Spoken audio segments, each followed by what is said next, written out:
Irmãos, para a exposição da palavra nessa noite, eu quero que os irmãos abram na carta de Paulo aos Filipenses, no capítulo 4. Filipenses, capítulo 4.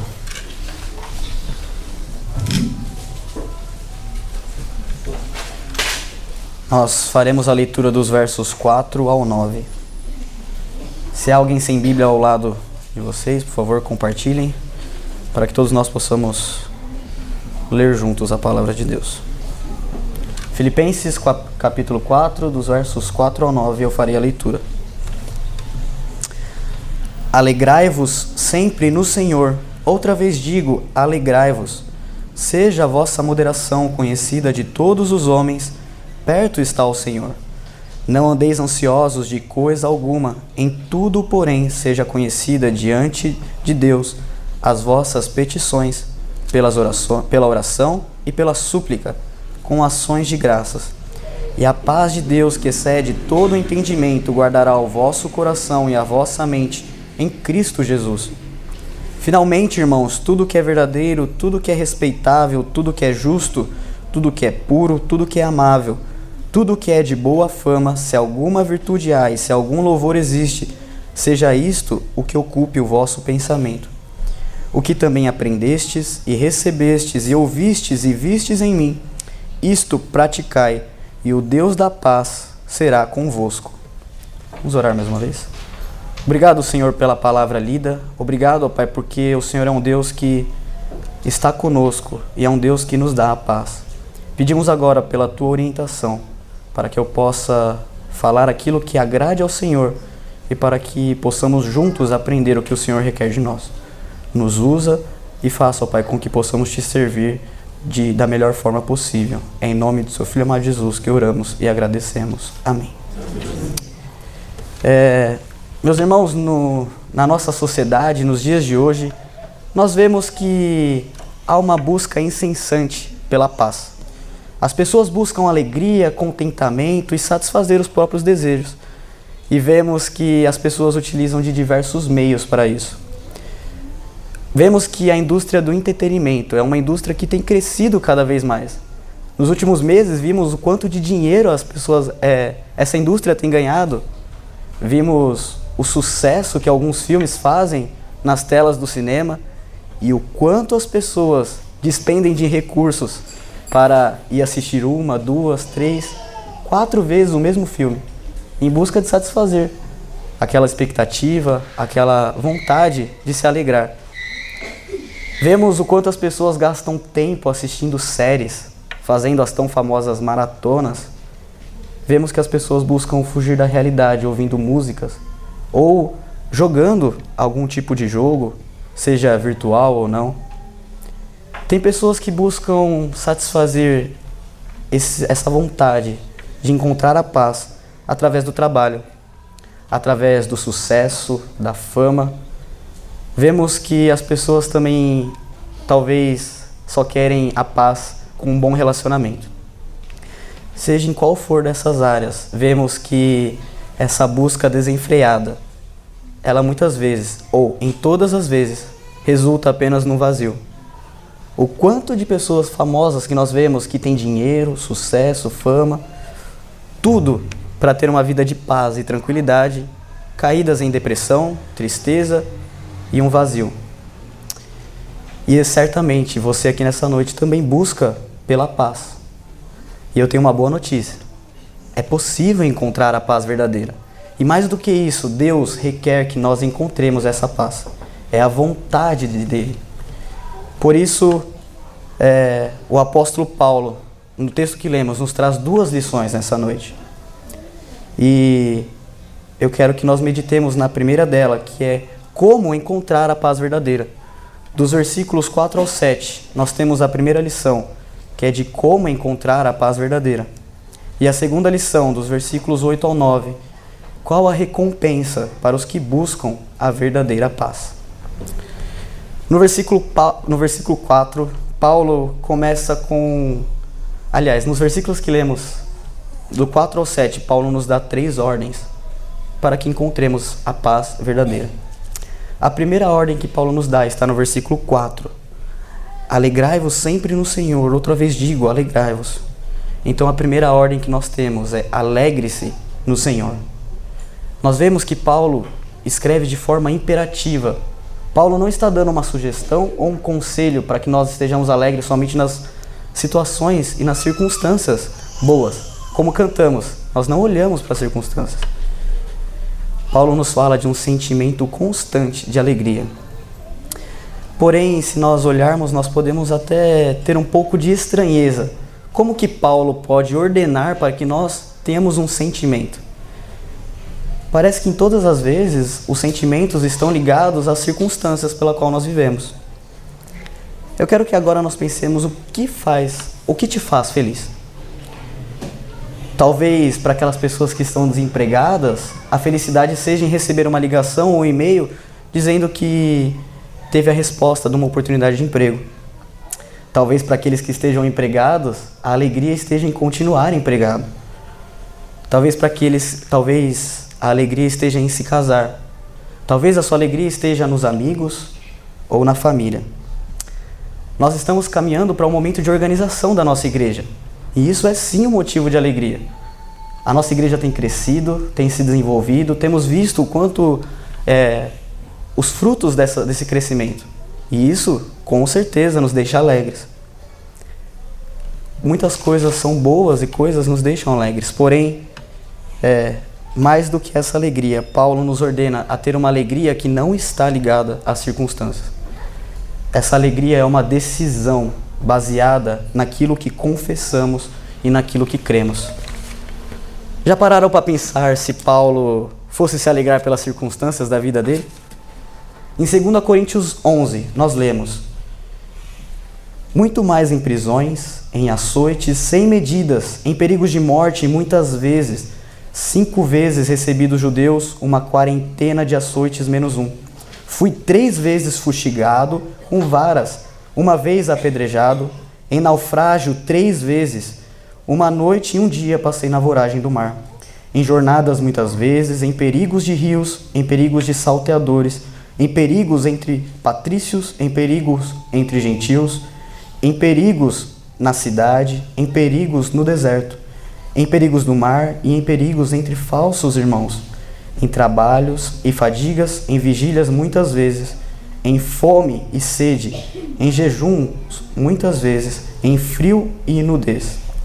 Nos versículos 23 ao 27 de 2 Coríntios, nós vemos uma pequena lista de como que eram as circunstâncias pela qual Paulo passava. Se a alegria que Paulo estivesse nos ordenando a ter fosse baseada em circunstâncias, Paulo, sem dúvida, teria motivos para ser o mais infeliz de todos os homens. Porém, o mesmo Paulo, em 1 Coríntios 15, versículo 19, fala que se a nossa esperança em Cristo se limita apenas a esta vida, somos os mais infelizes de todos os homens. Paulo contraria tudo aquilo que a sociedade prega. Então, Paulo diz que a alegria dele não está fundamentada nas circunstâncias. Então, no que se baseia essa alegria que Paulo nos ordena a ter para encontrarmos a verdadeira paz? O próprio versículo nos responde: alegrai-vos sempre no Senhor. Essa alegria deve estar fundamentada na salvação em Cristo Jesus. Essa alegria, ela não tem motivo melhor ou maior do que a vitória que Cristo teve na cruz ao morrer pelos nossos pecados. Por isso essa alegria pode ser ordenada, porque ela está baseada no que cremos e no que confessamos. Essa alegria é por tudo aquilo que Deus faz, pelo que Deus fez por nós e porque Ele ainda fará. Por isso, a primeira ordem de Paulo é que nos alegremos no Senhor. É uma alegria que não muda, que não acaba e que não falha. E ele fala: alegrai-vos sempre. É uma alegria constante. Paulo, mais do que nos ordenar, ele demonstra essa alegria no Senhor. Muitas vezes ouvemos que a carta aos Filipenses é conhecida como a carta da alegria. Há alguns meses atrás, o pastor Eduardo pregou no versículo 4 e mencionou isso. E cerca de 16 vezes, Paulo remete à sua própria alegria no versículo 4. Paulo escreve a carta de Filipenses como forma de encorajamento aos irmãos para viver uma vida, para conseguirem completar a caminhada cristã. No capítulo 1, Paulo fala que a alegria dele estava na pregação do Evangelho. No final do capítulo 1, vemos que a alegria dele estava na unidade da igreja, no corpo de Cristo. No capítulo 2, versículo 17, Paulo fala que mesmo se ele fosse entregue à morte, ele estava alegre e queria que os irmãos de Filipos também se alegrassem com ele. E é o mesmo Paulo que fala que para ele o morrer era ganho, era lucro e o viver era Cristo. Porque ele sabia que a vida dele não estava fundamentada nas circunstâncias. Pelo contrário, ele tinha certeza que a vida dele era em serviço ao Deus que já conquistou o que ele mais precisava, que era a salvação em Cristo Jesus. Por isso, o primeiro passo para encontrar a paz é nos alegrarmos sempre no Senhor. Essa é a primeira ordem que Paulo nos dá. Porém, os versículos continuam. E vemos o versículo 5, com a segunda ordem de Paulo, que é seja moderado. Primeiro nós devemos entender o que é moderação. Esse termo lido tem um sentido muito mais profundo do que podemos observar apenas com uma leitura rápida. Talvez não haja, nem no inglês, nem no português, uma palavra sozinha que define esse termo. Ser moderado é agir de forma íntegra, altruísta, de forma misericordiosa, de forma gentil e com santidade. Ser moderado retrata de nós não reivindicarmos um direito que nós temos. Pelo contrário, agir de forma misericordiosa. O termo aqui, ele se reflete e se refere a dois aspectos da nossa vida. De como nós lidamos com as pessoas e de como nós recebemos o que as pessoas fazem para conosco. Às vezes nós somos tratados com injustiça e isso nos tira a nossa paz. Às vezes nós não recebemos um reconhecimento tão merecido pelo nosso esforço e isso também nos tira a nossa paz. Muitas vezes nós somos magoados e machucados pelas pessoas no qual nos relacionamos e isso nos tira a nossa paz. Por isso Paulo fala que nós devemos agir com moderação. Não devemos somente pensar nisso no aspecto de o que as pessoas fazem conosco. Agir com moderação está ligado ao equilíbrio de nós sabermos entender como que as pessoas lidam conosco e como nós lidamos com elas. Devemos agir de forma íntegra, mesmo quando somos prejudicados. Devemos demonstrar amor quando as pessoas demonstram ódio para conosco. Nós não devemos retribuir quando somos ofendidos. Como então nós devemos fazer conhecida a nossa moderação? Aqui o termo está totalmente ligado para o sentimento e para como Cristo agiu para conosco. Porque ele, sendo Deus, ele se humilhou, veio ao mundo, morreu e ressuscitou para que nós tivéssemos vida. Nós que éramos inimigos de Deus, nós estávamos caminhando para o inferno. E mesmo assim, Jesus Cristo nos amou por misericórdia, morreu na cruz. E Jesus tinha todo o direito de não estar naquela cruz. Ele não tinha nenhum pecado. E mesmo assim sofreu o maior castigo de todos, que foi a ira de Deus sobre todos os pecados. Jesus não reivindicou do direito que ele tinha e abriu mão por misericórdia a nós. É esse o sentimento que Paulo nos ordena. Paulo fala que nós devemos ser mansos, cordatos, misericordiosos, íntegros, justos, gentis e amáveis. Mas alguns podem pensar, mas Jesus era Deus. Talvez fosse mais fácil para ele. Devemos lembrar que Jesus também era homem e serviu de exemplo para conosco. Mas Paulo sabia que muitas vezes é muito difícil retribuir aquelas pessoas que tentam puxar o nosso tapete no serviço com amor e gentileza. E ele nos dá uma motivação para nós fazermos isso. No versículo 5, seja a vossa moderação conhecida de todos os homens, perto está o Senhor. A motivação que Paulo nos dá, ela aqui tem dois sentidos. A primeira, a presença do nosso Deus. E devemos entender a presença do nosso Deus como nós estamos diante de Deus. Não há motivo maior para servir a Deus e obedecer a ordem que Paulo nos dá do que entender que estamos diante de Deus. Isso deveria ser mais do que motivos para isso. Devemos entender que a comunhão com o nosso Deus nos faz capacitados a viver uma vida moderada. E a segunda motivação, o segundo sentido para perto está o Senhor, é que a volta de Cristo se aproxima. A nossa esperança deve estar fundamentada nisso. Por mais difícil que sejam as situações e os relacionamentos, devemos ser moderados, porque Cristo já venceu a morte e Ele voltará. Isso também tem que ser de motivação e de ânimo para que vivemos uma vida moderada. A segunda ordem de Paulo são para aqueles que se alegram no Senhor e demonstram o mesmo sentimento que Cristo teve e refletem o seu caráter nas suas atitudes de como lidamos com o que as pessoas fazem para conosco e como nós retribuímos isso. Paulo nos dá mais uma ordem. Paulo fala no versículo 6 para que nós não sejamos ansiosos. A ordem de Paulo é: não seja ansioso, ore. A ansiedade é uma das doenças do nosso século. Ela atinge desde as crianças até os mais velhos, seja os pobres e sejam os ricos. As pessoas sempre têm uma preocupação exagerada sobre alguma coisa. Mais uma vez eu quero que vocês pensem no que deixam vocês ansiosos. Talvez a situação do nosso país seja um motivo de ansiedade. Será que o país vai melhorar? Será que vai piorar? Será que no próximo domingo teremos a liberdade de estarmos aqui cultuando ao nosso Deus de forma pública? Talvez, mais uma vez, o emprego seja motivo de ansiedade. Talvez a falta de emprego ou talvez continuar no emprego. As metas cada vez mais exigentes de nós. Talvez aquele trabalho que precisa ser entregue.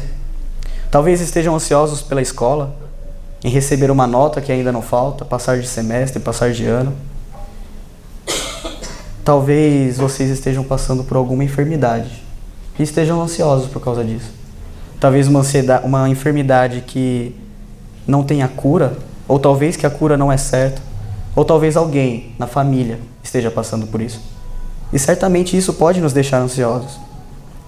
Talvez tenha algum familiar na sua família que não seja crente. E isso gera uma preocupação exagerada. Para aqueles que estão solteiros, encontrar uma namorada é motivo de ansiedade. Para aqueles que estão namorando, se casar como que vai ser ou onde morar. Para aqueles que estão casados, a ansiedade pode ser em passar por essa fase ruim que está tendo, em manter o casamento. Talvez a ansiedade esteja em nós nos tornarmos igreja. Nós, daqui 3 meses, seremos independentes. E algumas pessoas podem pensar, será que nós teremos condições disso? Será que as pessoas continuarão fiéis nos dízimos para manter a nossa igreja? Será que as pessoas que congregam hoje, daqui 3 meses, estarão aqui? Isso pode causar ansiedade em nós. Outro motivo que causa ansiedade é ter que pregar aqui na frente. Mas para os homens isso, né? Aliás, somente para os homens, como aprendemos domingo passado. Mas é um motivo que causa ansiedade.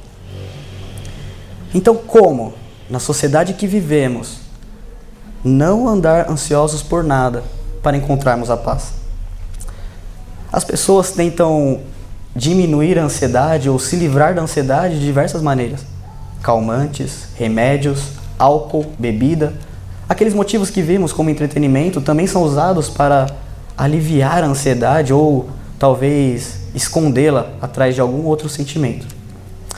Porém, Paulo aqui nos fala que o melhor e único remédio para a ansiedade é uma vida de oração. É uma vida de nós nos humilharmos perante ao nosso Deus e confiar no Deus da paz. O Deus Todo-Poderoso que pode lidar com qualquer problema que tenhamos. É interessante como Paulo faz um contraste. Ele fala que nós não devemos andar ansiosos por nada, porém, em tudo orar. Paulo nos mostra como devemos orar. Ele fala que as nossas petições devem ser através de oração, através dos pedidos que fazemos a nosso Deus, aquilo que queremos, através das súplicas, daquilo que necessitamos. confiados que Deus é o Deus que supre as nossas necessidades, não da forma que nós queremos. Vemos que muitas pessoas procuram Deus como se fosse uma lâmpada mágica, que pode resolver qualquer problema, é somente esfregar e Deus vai trazer a pessoa amada, vai dar prosperidade, saúde. Mas o nosso Deus não é assim.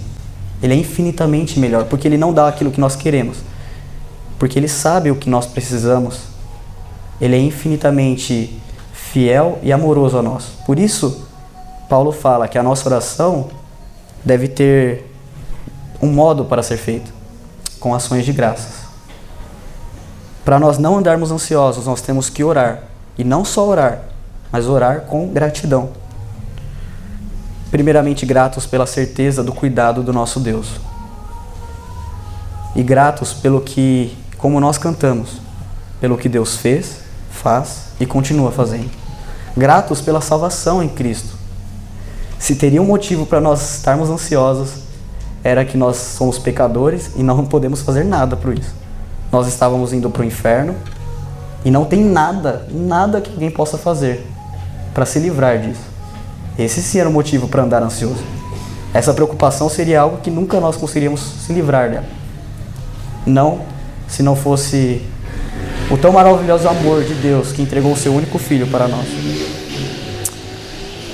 Como que está a sua vida de oração? Tem confiado em Deus? Ou tem deixado que a ansiedade tome conta da sua vida?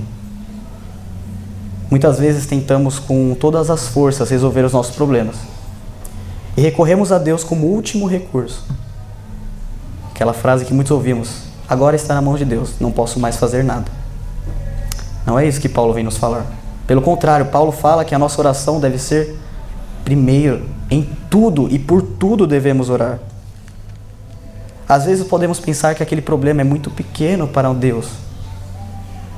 Mesmo problemas pequenos nos deixam ansiosos. E Deus, Ele quer ouvir a nossa oração. Não porque Ele não sabe, mas porque devemos demonstrar confiança no nosso Deus. Em todos os momentos e por tudo, nós devemos fazer conhecidas as nossas petições. Voltando à primeira lição que Paulo nos dá, como encontrar a verdadeira paz? Vimos que a verdadeira paz, ela requer 3 ordens de nós. A primeira ordem: seja alegre no Senhor. A segunda ordem: seja moderado, porque perto está o Senhor. A terceira ordem é: não seja ansioso, ore, confie no Senhor. Temos algumas coisas em comum nessas 3 ordens. A verdadeira paz só pode ser encontrada no Senhor. Então, como que é essa verdadeira paz? É o que vemos no versículo 7. A paz de Deus, que excede todo entendimento, guardará os vossos corações e a vossa mente em Cristo Jesus. Para aqueles que se alegram no Senhor, para aqueles que demonstram e refletem o caráter de Cristo, e para aqueles que têm uma vida de oração, de confiança e de humildade perante o nosso Deus, Deus nos concede a paz de Deus. Não é a paz dos homens ou a paz que nós podemos conquistar com as nossas forças. É uma paz que excede todo conhecimento. Não é uma paz sobrenatural, porque é uma paz que habita em nós. Mas é uma paz que nenhum homem pode explicar. E essa paz é somente para aqueles que confessam Jesus como Salvador das suas vidas. Outro aspecto dessa paz que Deus nos dá é que ela independe das circunstâncias. É uma paz que não muda, uma paz que não acaba, uma paz que não pode ser frustrada.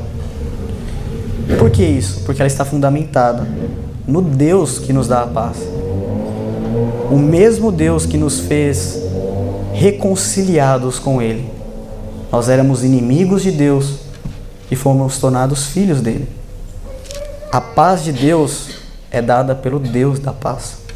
E é por isso que ela não depende de circunstâncias, é por isso que ela não muda, é por isso que ela não falha. E essa paz, ela nos guarda apóstolo Paulo no versículo 7 fala que essa paz guardará vossos corações e vossas mentes em Cristo Jesus. O verbo usado aqui como guardar tem o sentido militar da palavra. Será como fortaleza para impedir que as nossas mentes e os nossos corações sejam afligidos por qualquer circunstância. É por isso que independe da circunstância. É por isso que o apóstolo Paulo pode nos ordenar a sermos alegres, moderados e a não andar ansiosos. O Rei dos Reis, Deus dos Exércitos, é quem promete que nos guardará na certeza da vitória que o nosso Senhor Jesus Cristo já teve quando venceu a morte. Em Romanos, capítulo 8, versículo 32, fala assim: aquele que não poupou o seu próprio filho, antes por todos nós o entregou, porventura não nos dará graciosamente com ele todas as coisas? Parece ser difícil ter paz nos dias de hoje, mas parece ser mais difícil ainda não ter com esse Deus. O Deus que entregou o seu próprio filho por nós é o Deus que nos concede paz, é o Deus que cuida de nós. Essa é a grande motivação pela qual nós podemos obter e desfrutar da paz.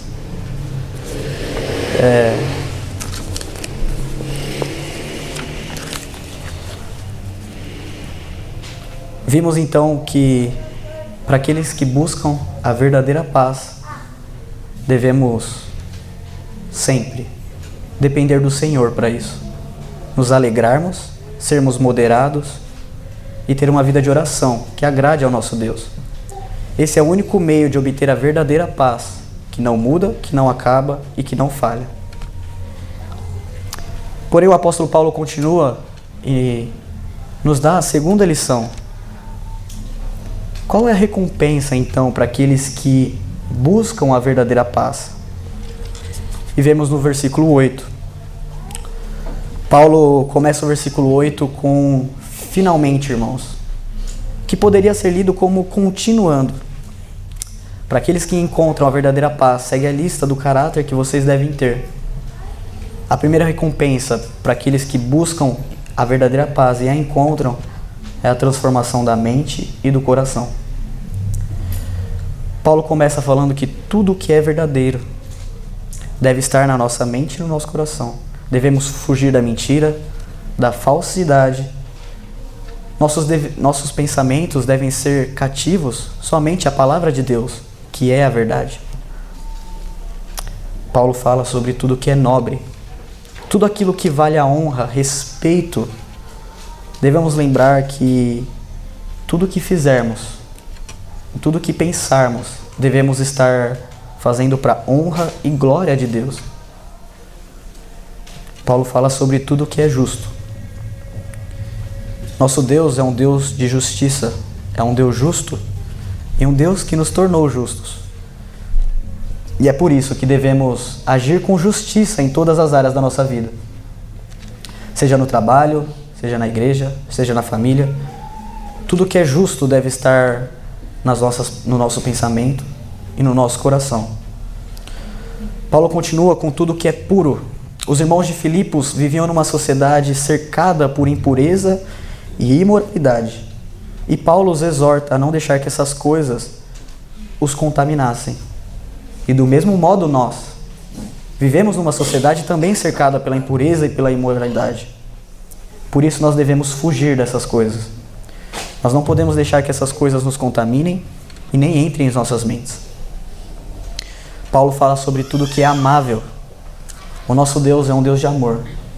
Um Deus que nos ama e que nos trata com amor. E é por isso que nós devemos amar ao nosso próximo. Paulo fala sobre tudo aquilo que tem boa fama. Tudo que cause boa impressão. Tudo que demonstre boa aparência. Nós devemos estar preocupados com tudo aquilo que agrade a Deus, naquilo que vemos, naquilo que ouvimos, naquilo que falamos. E Paulo conclui a sua lista com: se alguma virtude há, ou louvor exista, é isso que ocupe os vossos corações e as vossas mentes. Paulo nos mostra que aquilo que deve permear os nossos pensamentos e o nosso coração é tudo aquilo que está ligado ao que honre e glorifique o nome de Deus. Não existe um pode ou não pode. Existe um glorifica a Deus ou não. E é isso que Paulo vem nos mostrar. A recompensa pelos aqueles que buscam a paz é ter uma mente e um coração transformados em uma mente cativa a Cristo, de forma a viver com todos esses aspectos, todos os dias da nossa vida. Devemos procurar ser cada vez mais como Cristo é.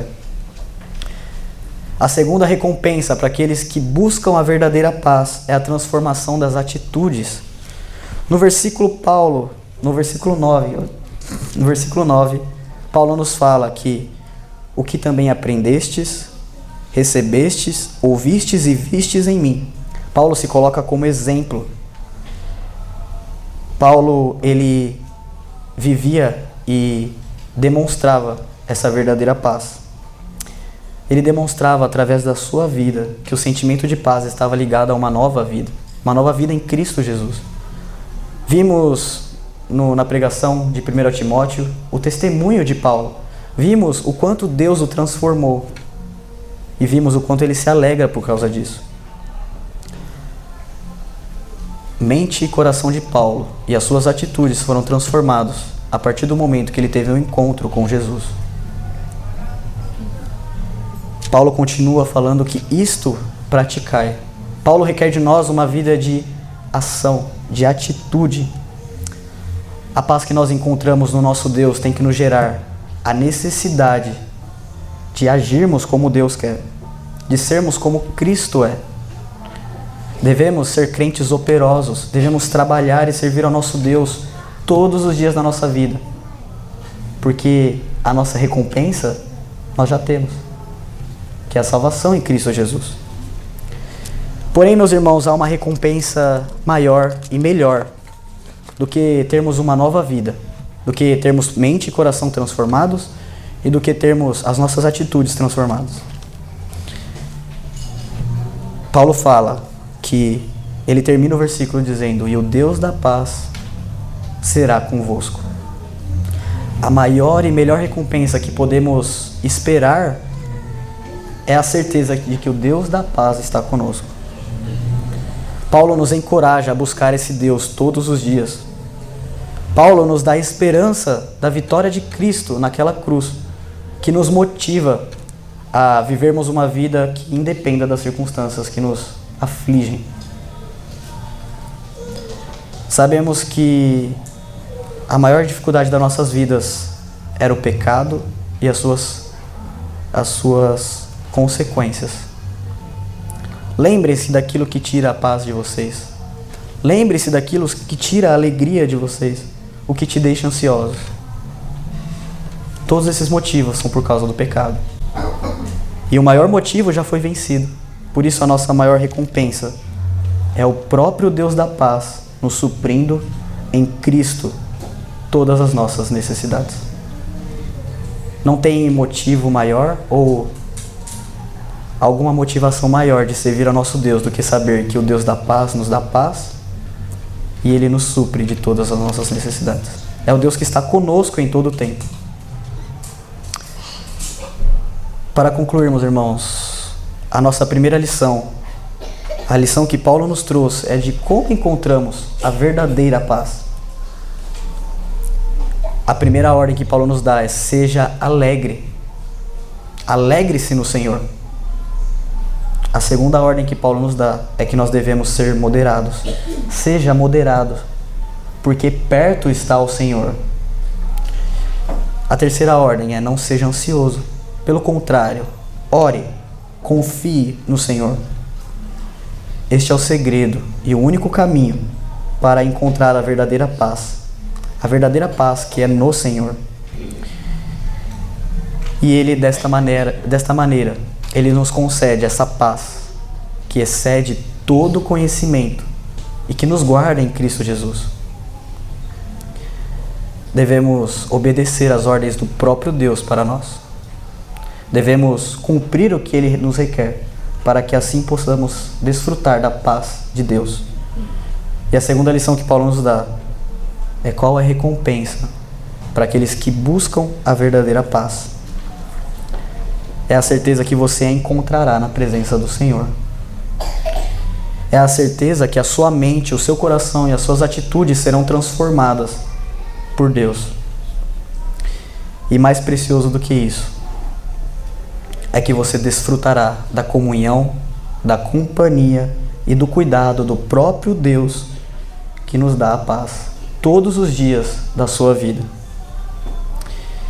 Esta é a promessa e a recompensa para os que buscam a verdadeira paz no Senhor. Que Deus os abençoe a encontrar e desfrutar da verdadeira paz que só pode ser obtida através da fé e da confiança em Cristo Jesus. Amém.